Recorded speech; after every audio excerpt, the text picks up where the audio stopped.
Hi everyone, it's me, Carolyn, and we are back and once again still in chapter 3.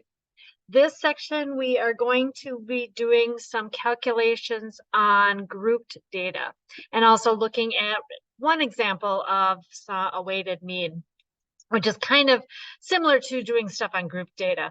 Unfortunately, when we do these calculations on group data, doing so in Excel and StatCrunch is not all that easy.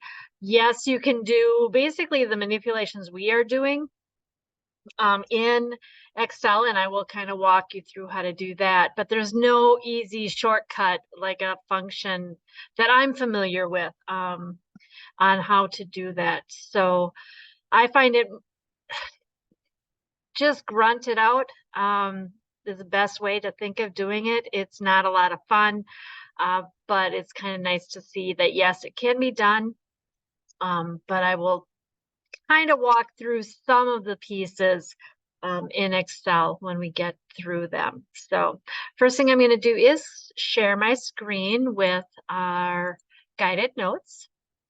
I do want to apologize. The sun is coming in nicely through my window, so we may see some streaking a little bit. I'll try to see if I can keep that, like right here, down here, I have a nice shadow coming in. But this is section 3.3, and we are going to be doing some calculations on group data. So I want to remind us what we mean by grouped data. So we've had some original data. This one looks like it measured people's ages. And we kind of grouped them in ages 10 to like 14.9, 15 to 19.9, 20 to 24.9, and so on. And we have the frequencies as well listed. Now, since we have lost the original data, it is a little bit more difficult to know exactly what our mean or the average for this data is.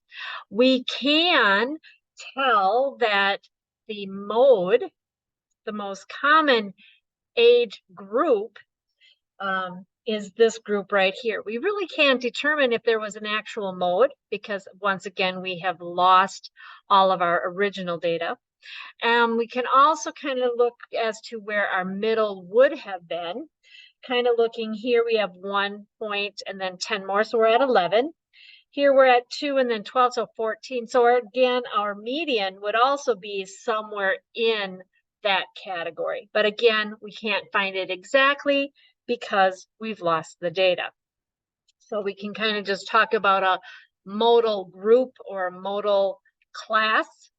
But we can get a rough idea of what our mean is, and for that matter, the variance and standard deviation. So I do have the formulas listed here. They are not a lot of fun, but we will muddle through it by hand, and then I'll try to muddle through it using Excel and kind of work that way. So what we have, again, this is our sum symbol, that wonderful capital sigma. And we're going to take this F. F here represents our frequency. So these numbers right here, this 1, the 10, the 12, and the 2. And we're going to multiply each of those by the midpoint. Now we're going to have to find that midpoint. And we did talk about it when we were making some of our graphs. And I will create a column for doing that.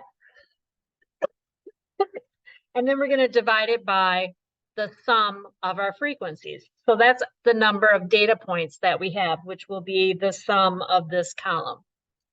Okay. And again, we will go through this by hand in just a little bit after I go through the formulas. The variance, a little bit more difficult. If you can remember when we did the variance by hand, we had to take each of our data points and subtract off the mean. Well, we're going to take our midpoint and subtract off the mean. We're going to square it. And then we're going to take that number times our frequency. And then we'll add all those up. And we will then divide this by the sum of our frequencies. And I should have had some parentheses around here, minus 1. And that will give us the variance of assuming this is a sample. If we were doing a population, we wouldn't have this -1 in there. And again, standard deviation, again, I'm going to assume this is a sample, is just the square root of our variance. So once I have this, going to this piece is one more little step. All right, so we're going to go and calculate these two on this example. So what I'm going to do first is I need to create our midpoints or find all of our midpoints. So I'm going to create a column here, and I'm going to call it midpoints. And if you can remember to find the midpoint of a class, we take a lower bound of the first one and the lower bound of the second one. I keep getting shadows. There we go. And we'll add our 15, and we're going to divide by 2. So that will give me 12.5. We're going to do that here. 15 plus 20 divided by 2, which will be 17.5. We'll do this one.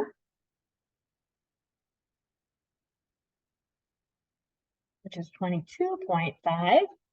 And here we would have taken this one and the next one up, which is going to be, that would be the point right after the 29.9, or 30. Or possibly you may have started to see a pattern emerging by the end. Granted, we only have 4 classes, so the pattern is just starting. It's kind of like the 2.5, 7.5, 2.5, 7.5, on and on and on. Okay, to find our mean, we then take this midpoint, because what we're going to do is let this midpoint represent every data value in that class. Now, some of them are going to be larger, some of them are smaller. What our hopes is, or our intention is, that by choosing the midpoint, we have just as many below as above. Is that the accurate? We don't really know, because we've lost the original data. So it's the best that we have. So we're going to take that frequency and multiply it by that midpoint. And I'm just going to abbreviate midpoint there. So I'm going to take my 1 and multiply it by my 12.5. That I can do in the code. I can take my 10, 17.5, and I can also do 12 times 22.5. This one I need a little help from the calculator. And I get 270. And we're going to take 2 and multiply by that 27.5. And I get 55. Okay, so what I've done is I've taken my frequencies, multiplied them by my midpoints, and now what I'm going to do is add them up. So I'm going to go under here and I'm going to add these guys together. So this is kind of like adding all of my data points together. And so here I'm going to get that 512.5. And we also need to divide it by the sum of our frequencies.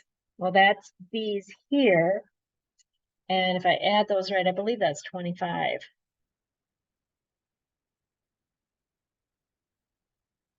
And that's going to go here. And then we're going to do that division. And I get 20.5. Okay. So there we are. Okay, now what I'm going to do is jump into the variance. This one's a little bit harder. I'm going to kind of use this column over here as much as I possibly can. But the first thing I need to do is take my midpoint and subtract off my mean. Okay, before I get too much further, I do kind of want to make sure that my 20.5 makes sense. Well, it is in between my lowest value and my highest age, so having an average age of 20.5 makes sense. I'm also have a few more in this category here, so being in this group also makes sense. All right, so here I'm going to create a column doing midpoint minus mean. So we're taking our 12.5, subtracting off the 20. 17.5 minus my 22.5 minus 20.5 and 27.5 minus 25.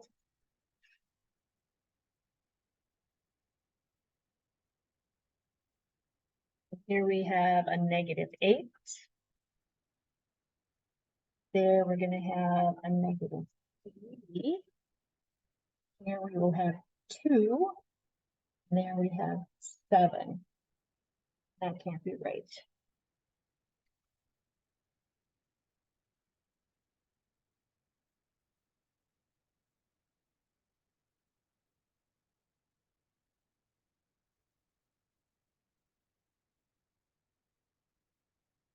Okay, never mind. Yes, it is right, because I was thinking my deviance needed to add to 0, but I keep forgetting we don't have one of each of these. We have 1 of these, 10 of these, 12 of these, and 2 of these. Okay, but before I go any further, I have to square them first. So squaring my -8 gives me a 64. Squaring a -3 is 9. 2 squared is 4. 7 squared is 49. We're going to then take those values and multiplying by our frequency. So we're going to take 64 times this 1. We're going to take our 9 times our 10, our 4 times our 12, and our 49 times our 2, which is 98. And so now I'm going to add those numbers up. So 64 plus our 90 plus a 48 plus a 98. And that gives me an even 300. Okay, and we're going to divide this by the sum of our frequencies, which was 25 minus our 1, because we're going to assume it is a sample. And take our 300 divided by 24, and I get 12.5.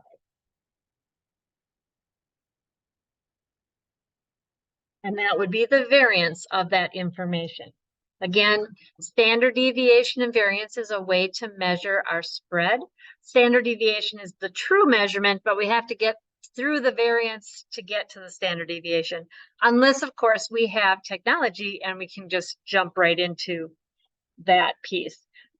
Because it will be doing the same thing, except it is a lot faster than we are grunting it out. So I'm going to be taking the square root of 12.5. And again, I'm using my calculator. And I get 3.54 if I go to 2 decimals. If I went to more, I have 3.535533906. So depending on how many digits you wanted to get. Okay. I do want to show us another example, or an example on how to find a weighted mean.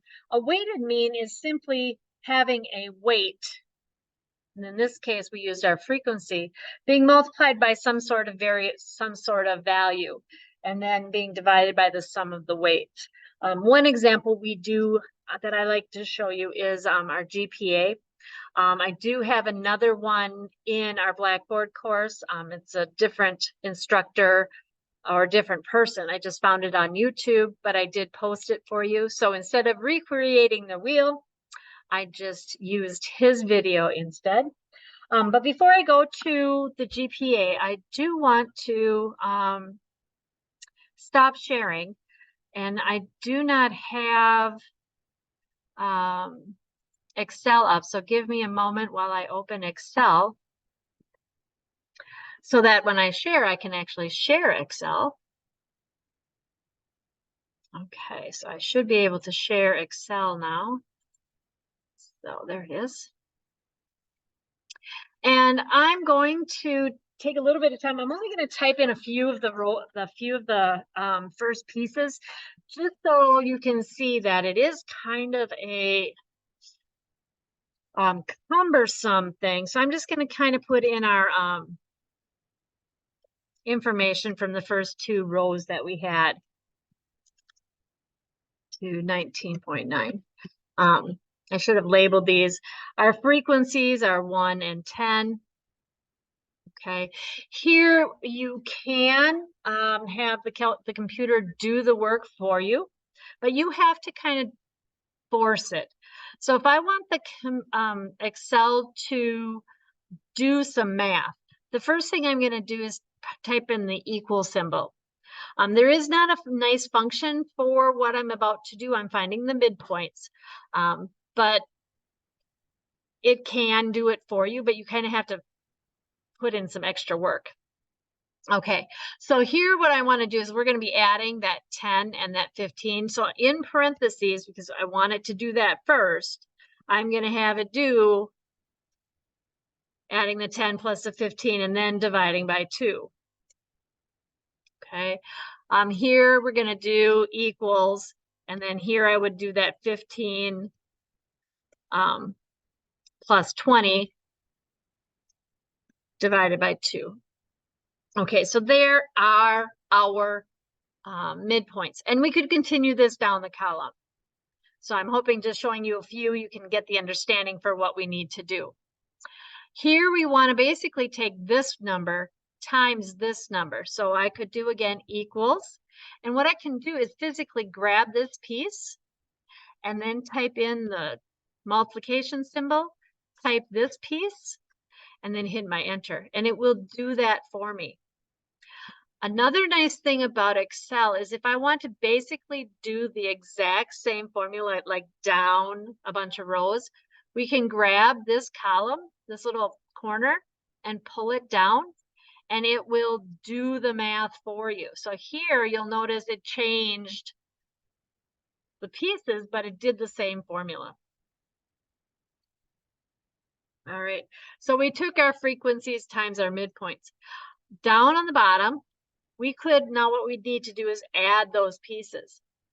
If you look up here on the main screen, on the main toolbar, there is this little summation symbol, that little capital sigma that we have, and it does add a bunch of things. It is found in our functions too, but it's used so often, we can just pull it from here. And you'll notice that it does want to add all the way. You can adjust and have it add whichever ones you want.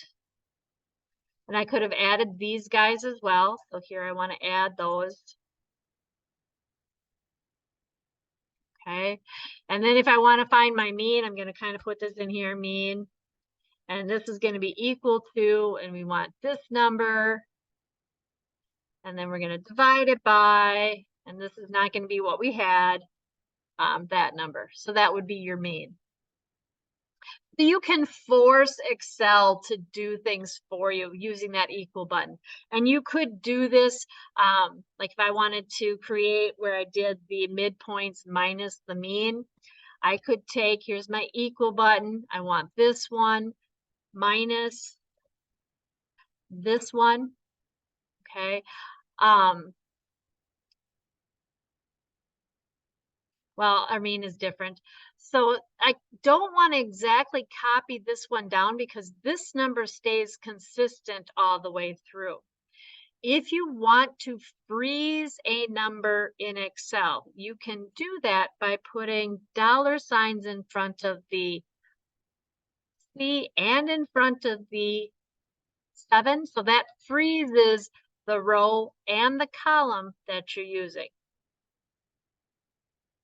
Okay, but I can then take this now and grab it and drag it down. So if you look at this one, but then you compare it to this one, notice it's still the C7, but now we're taking C2 minus that C7.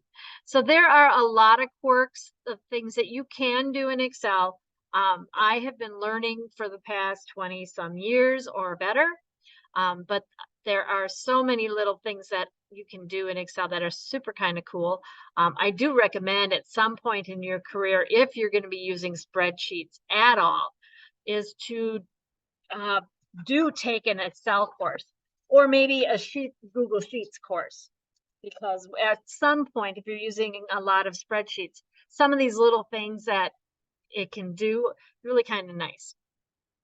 Okay, I'm going to go back to our other guided notes here and do this weighted mean that I have, namely our GPA. Okay, so here's our GPA, which is just one example of a weighted mean. Okay, and I just kind of picked out 4 classes. For example, stats class is a 4-credit class, and let's say we got a C in there. Chem class is 5 credits. We got an A in chemistry. We got a B in our Excel course, which is a 1-credit class, and we got a C in our psychology course, which is a 3-credit class. And we have that an A is worth 4 points, a B is worth 3, C is 2, D is 1, and an F is not worth anything. So we want to be able to calculate our GPA. Okay, so I'm going to put these weights up here. So our C is worth 2 points, our A is worth 4, our B is worth 3, and our C is worth 2. Okay, we do not just add those 4 numbers up and divide by 4. Okay, because you've had 4 classes. Actually, when you take a 4-credit class and you earn a C in it, it's like getting 4 C's. So when we got an A in chemistry, it was like getting 5 A's on our report card. This B is only going to show up once, and this C, again, is going to show up 3 times. So these are considered to be the values. The credit that we have is the weight that they carry. So this C carries a weight of 4 times. This A carries a weight of 5. This B carries the weight of 1, and this C carries a weight of 3, because it's like getting 3 C's. So we're going to multiply all those together.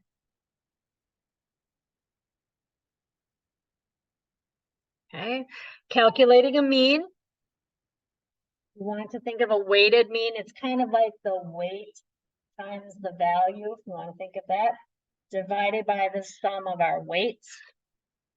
You may find this in some textbook. It is not in ours, but knowing how to calculate your GPA, I always feel is important.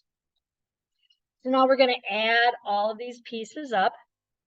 So my 8 and my 20, my 3 and my 6. So I get 37. And we're going to divide it by the sum of our weights. Now remembering these are the weights. So basically the total number of credits that you took.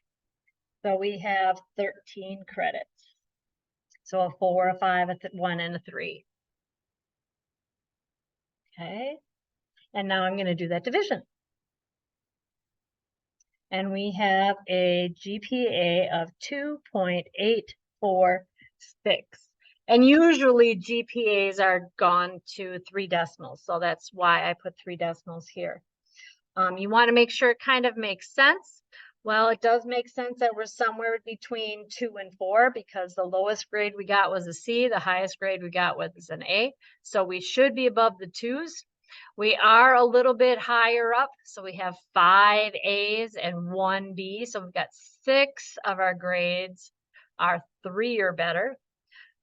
7 of our grades are that 2, which is why we're kind of getting close to the 3, but not quite there. Okay, I hope this makes sense. Like I said before, I did put another example of a weighted grade type situation. So if someone has, like, your homework is 15%, your attendance is 5%, test 1 is whatever percent, how to calculate your overall grade. I did put one of those in there as well. So take a minute to check that one out. And this kind of completes 3.3. So I will see you in the next video, which is 3.4. And we're going to do 3.5 together. So the 2 of them together. And that's going to be talking about a box plot and discussing position. So if I'm a data point, how do I compare to everybody else? What is my position in the world around me? But that is in the next video. So I will see you there.